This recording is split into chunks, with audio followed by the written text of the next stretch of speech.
بسم اللہ الرحمن الرحیم۔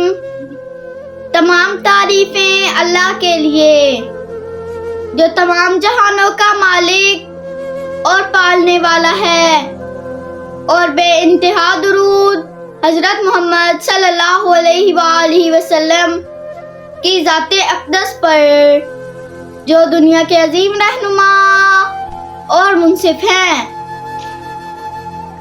میں رسول اللہ صلی اللہ علیہ وآلہ وسلم کے پاس جا رہا ہوں۔ جنگ یرموک جس کا ذکر پیچھے آ چکا ہے، اس کا واقعہ ہے کہ ایک دن رومیوں نے اسلامی لشکر پر شب خون مارنے کا منصوبہ بنایا۔ شب خون کا مطلب ہے مخالف فوج پر چھاپا مارنا یا رات کو اس کی بے خبری میں اچانک حملہ کر دینا۔ چنانچہ ایک دن رومی فوج نے منہ اندھیرے اسلامی لشکر پر حملہ کر دیا۔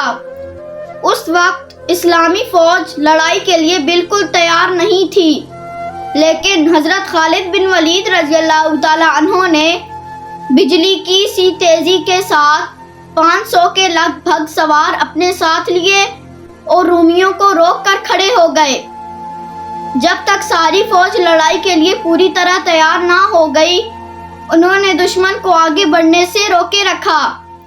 جب اسلامی فوج تیار ہو کر میدان میں آ گئی تو رومی ذرا پیچھے ہٹ گئے اور اپنی مدد کے لیے اور فوج بلا بھیجی۔ اس طرح رومیوں کی تعداد مسلمانوں کی تعداد سے کئی گنا زیادہ ہو گئی، لیکن مسلمان تو اللہ کے سپاہی تھے، وہ دشمن کی تعداد کو کب خاطر میں لاتے تھے۔ سب اللہ کی راہ میں جانیں قربان کرنے کے لیے تیار ہو گئے۔ اس وقت قبیلہ ازد کا ایک نوجوان اسلامی فوج کے سپہ سالار حضرت ابو عبیدہ بن جراح رضی اللہ تعالی عنہ کی خدمت میں حاضر ہوا اور عرض کی، اے ہمارے امیر، مجھے سب سے پہلے دشمن سے لڑنے کی اجازت دیجیے۔ میں تھوڑی دیر میں رسول اللہ صلی اللہ علیہ وآلہ وسلم کی خدمت میں حاضر ہو رہا ہوں۔ اگر آپ کوئی پیغام حضور صلی اللہ علیہ وآلہ وسلم کو بھیجنا چاہتے ہیں تو مجھے بتا دیں۔ اس نوجوان کی گفتگو کا مطلب یہ تھا کہ اب وہ زیادہ دیر صبر نہیں کر سکتا تھا، دشمن سے فوراً لڑنا چاہتا تھا۔ اس لڑائی میں وہ ضرور شہید ہو جائے گا اور شہادت کے بعد اللہ تعالیٰ اسے رسول اللہ صلی اللہ علیہ وآلہ وسلم کی خدمت میں پہنچا دے گا۔ حضرت ابو عبیدہ رضی اللہ تعالی عنہ نوجوان مجاہد کے شوق شہادت اور رسول اللہ صلی اللہ علیہ وآلہ وسلم کی خدمت میں حاضری کے پختہ یقین کو دیکھ کر بہت حیران ہوئے، اور ان پر نوجوان مجاہد کی گفتگو کا اتنا اثر ہوا کہ ان کی آنکھوں میں آنسو آ گئے۔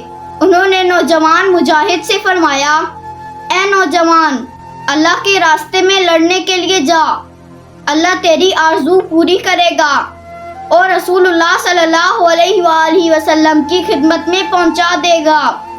اس وقت ہم سب کی طرف سے حضور صلی اللہ علیہ وآلہ وسلم کی خدمت میں سلام کے بعد عرض کرنا کہ اے اللہ کے سچے رسول، ہم نے اللہ کے دین کو مضبوطی سے تھام رکھا ہے اور آپ کے طریقے پر سختی سے عمل کر رہے ہیں۔ آپ نے جو بھی وعدے فرمائے تھے وہ پورے ہو چکے ہیں۔ حضرت ابو عبیدہ رضی اللہ تعالی عنہ سے اجازت پا کر ازدی نوجوان دوڑ کر میدان میں پہنچا اور اس زمانے کے دستور کے مطابق دشمن کو للکارا کہ کوئی ہے جو میرے مقابلے پر آئے۔ اس کی للکار سن کر رومیوں کے 4 جنگجو ایک ایک کر کے اس کے مقابلے پر آئے اور چاروں اس کے ہاتھ سے مارے گئے۔ اب رومیوں نے اپنا ایک تجربہ کار نامی جنگجو مقابلے کے لیے بھیجا۔ نوجوان مجاہد اس کے ہاتھوں شہید ہو گیا۔ اب دونوں فوجوں کے درمیان گھمسان کی لڑائی شروع ہو گئی جو شام تک جاری رہی۔ پھر دونوں فوجیں اپنے اپنے ٹھکانوں کی طرف چلی گئیں۔ اللہ ہمیں دین اسلام کے مطابق زندگی گزارنے کی توفیق عطا فرمائے اور اللہ ہمارے ملک پاکستان کی حفاظت فرمائے۔ آمین۔ والسلام۔